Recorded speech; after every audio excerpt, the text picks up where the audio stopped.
Salut les amis, voici un passage très intéressant. Le psaume 49 va nous révéler la nature de notre Seigneur et Sauveur Jésus-Christ.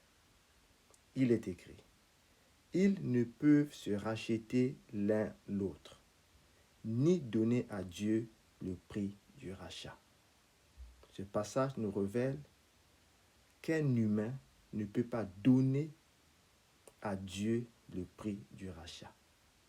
Autrement dit, un humain ne peut pas racheter un autre humain. Or, la Bible enseigne que Jésus a bel et bien donné à Dieu le prix du rachat pour l'humanité. Lisons quelques passages. Matthieu 20, le verset 28.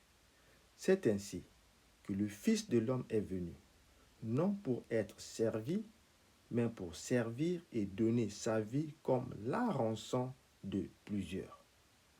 Le Seigneur Jésus a bel et bien donné sa vie comme la rançon pour plusieurs.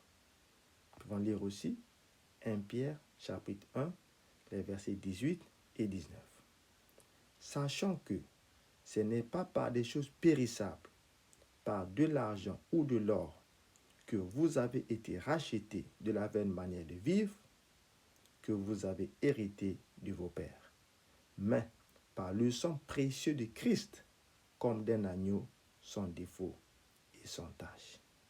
Si, selon le psaume 49, un simple humain ne peut donner à Dieu le prix du rachat, et que selon Matthieu 20, 28 et 1 Pierre chapitre 1, versets 18 à 19, nous voyons bien que le Seigneur Jésus a donné à Dieu le prix du rachat pour le salut de l'humanité, alors nous pouvons conclure deux choses.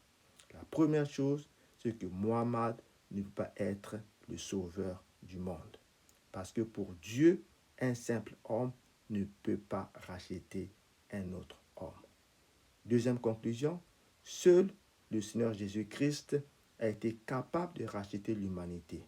Donc, il a en plus de sa nature humaine, il a aussi une nature divine. Voilà pourquoi nous disons que Jésus est homme et Dieu